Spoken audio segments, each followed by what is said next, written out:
Well, it was Frankie Lyman and the Teenagers again, but I was reacquainted with it in San Francisco. In Berkeley, I went to play a festival.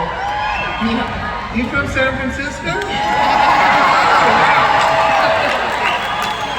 That's a big San Francisco contingency. Okay.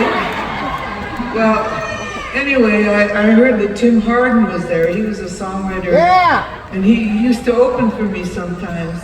And he was a bad junkie, but he was a great songwriter. And so he was kind of unreliable, but anyway, I heard that he was at this festival, so I went to the desk and I said, could you tell me where I can find Tim Hardin? And he said, can't you see I'm busy? So I turned around the corner and I just leaned against the wall and waited until he got civil. And the door opened from the bar and out came a guy dressed like James Dean in Real Without a Cause. Red cotton jacket, white t-shirt, blue jeans, and he was singing this song, Why Do Fools Fall in Love? And there's a big lobby in this hotel. So he was coming this way and I moved out going this way and I started singing with him. And then we came back together to the corner and we were still singing it when around the corner came a black doo-wop group named the Persuasions. And they joined in and started singing with us. So I said to them, how would you like to go on the road with me? So they said yes, and I did a tour with them and I made a film of it called Shadows of Night. And we sang this song. But the other funny thing was I'd written a song called The Wolf That Lives in Lindsey. Yeah. And before I went to the festival, I said to my engineer, Henry Dewey, you know, can you find me a tape of some wolves? I want to put wolves howling on this record.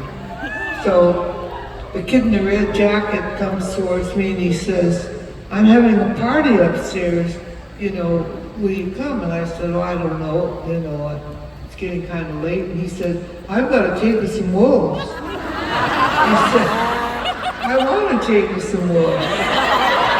I'll come to your party. So Tim Hardin and I went down the hall. We got this room number. We went down the hall, and Tim was very playful in it, and you know, he was pretending he was a fisherman, and I was pretending I was a big fish.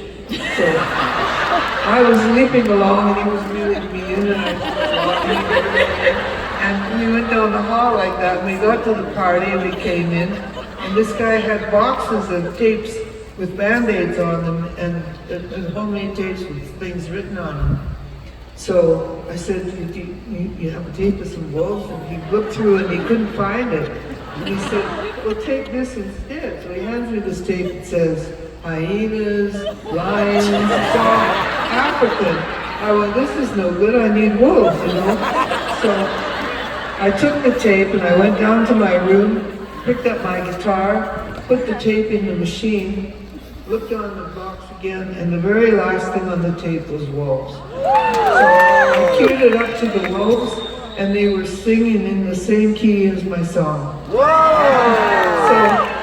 the next night when I went on stage, I queued the tape recorder up to the wolves, and I had a friend of mine, a photographer, Joel Bernstein, hit the button. I said, when I get to here, hit the button, and we mic'd this little tape deck.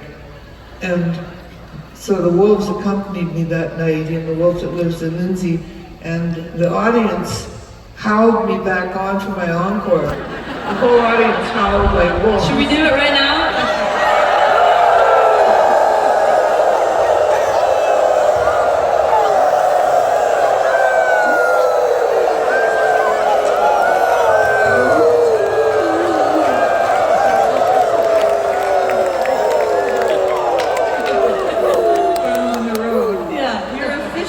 Joni Jam. Let's see what we get up to. What do you think? Should we hit, Joe?